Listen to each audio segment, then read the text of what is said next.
The geography of the British monarchy is defined by more than palace walls. It is articulated in the mud of Swaledale and the functional kitchens of North Yorkshire. In the cold calculus of the crown, distance is a strategic liability. The appearance of the Prince of Wales in these isolated regions is a sophisticated survival mechanism. It dismantles the critique of royal isolationism through direct engagement with the realm's most vulnerable sectors. Visibility remains the primary currency of the sovereign. This focus on rural resilience carries significant historical significance. William is navigating a path established during the 2001 foot-and-mouth crisis. During that period, Prince Charles transitioned from a ceremonial patron into a frontline advocate for the agricultural community. Institutional continuity is the backbone of the monarchy. At Crow Trees Farm, the dialogue shifted toward the pragmatic. Discussions focused on multi-generational farming and the economic necessity of diversification. This is a high-stakes preservation of the British social fabric. The focus on young farmers is a strategic recognition of the future. The Crown understands that its own longevity is inextricably linked to the stability of the land and the people who tend it. In an era where political institutions often feel remote, the physical presence of the future king in a Yorkshire dale serves as a vital tether. It is a reminder that the Crown's duty is not merely to rule, but to witness. On May 5th, 2026, the itinerary through Swaledale and Wensleydale followed a precise logic.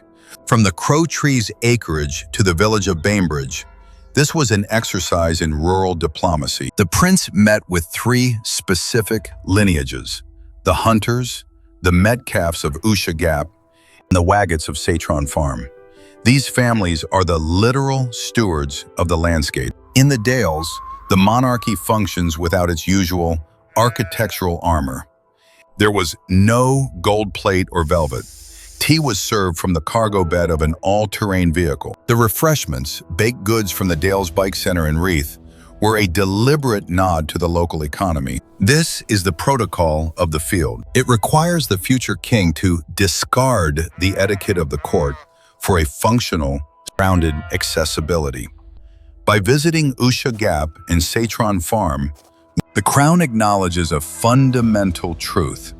The stability of the realm does not begin in London. It is sustained by the endurance of these individual households. The prince's presence here serves a dual purpose. It validates the struggles of the agricultural community, while reinforcing the Crown's own relevance in the most remote corners of the kingdom. Visibility, in this context, is an act of preservation. The mechanics of power are rarely found in grand proclamations. They reside in the subtle linguistic codes used to bridge the chasm between a future king and his subjects. William's description of the local pastries as a calorie grenade is a calculated exercise in desacralization. By employing self-deprecating humor, the prince systematically dismantles the psychological barriers inherent in his rank. Humor is a tactical instrument of soft power. His request for tea served the Yorkshire way functions as an act of cultural mirror imaging. This is more than a culinary preference. It is a signal of recognition that the identity of the Dales remains sovereign within its own borders. The Crown thrives through this form of quiet assimilation.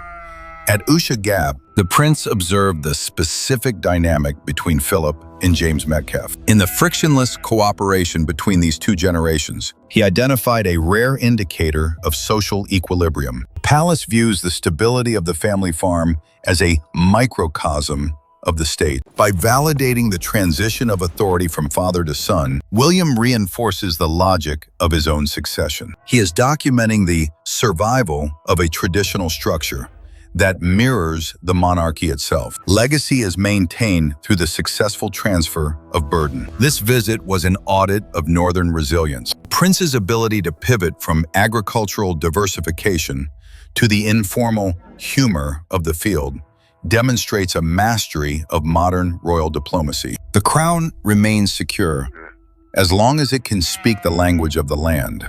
Beyond the postcard views of the Dales lies a harsh structural shift.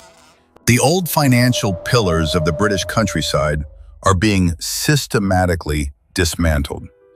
With the end of traditional subsidies, the upland farm faces an existential threat.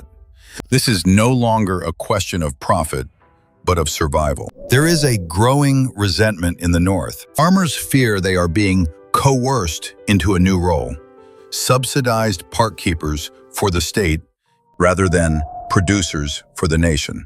The Crown recognizes the danger of this transition. When a producer's primary function is replaced by mandated environmental stewardship, the social contract of the land begins to fray.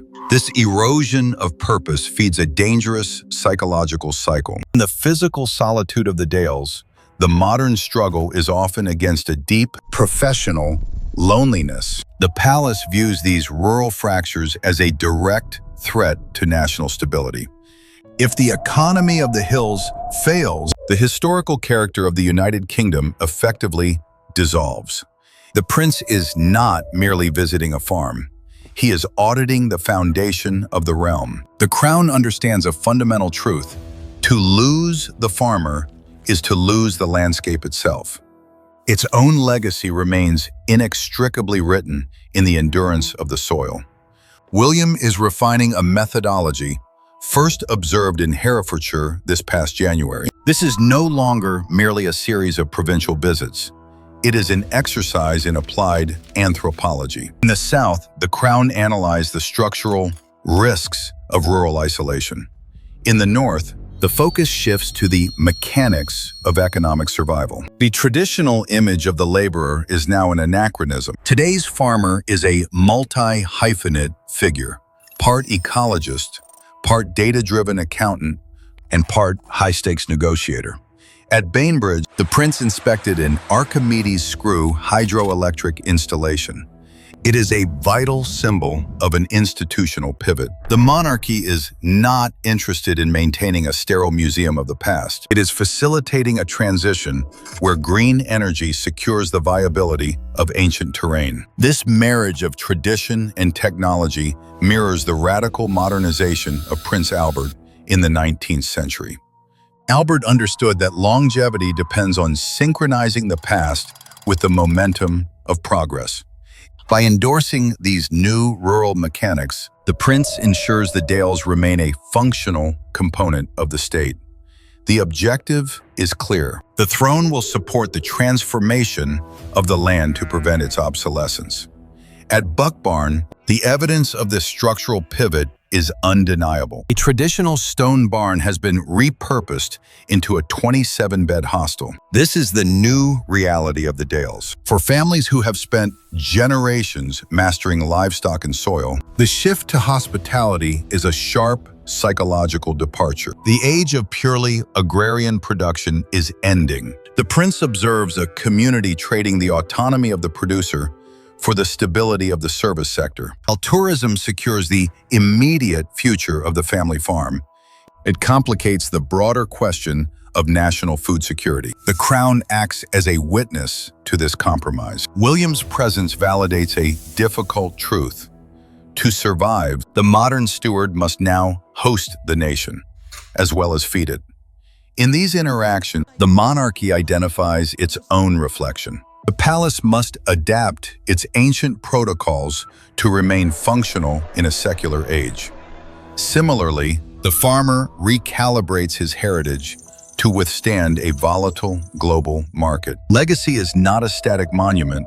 It is a process of constant, often humble, negotiation. As the prince departs the north, the question remains, does this shift preserve the spirit of the land, or merely manage its aesthetic decline? The evolution of the British landscape is a shared burden between the people and the throne. How do you view this transition from production to preservation? Your analysis is welcome in the comments below. To continue our study of the Crown's evolving role, consider subscribing to the channel.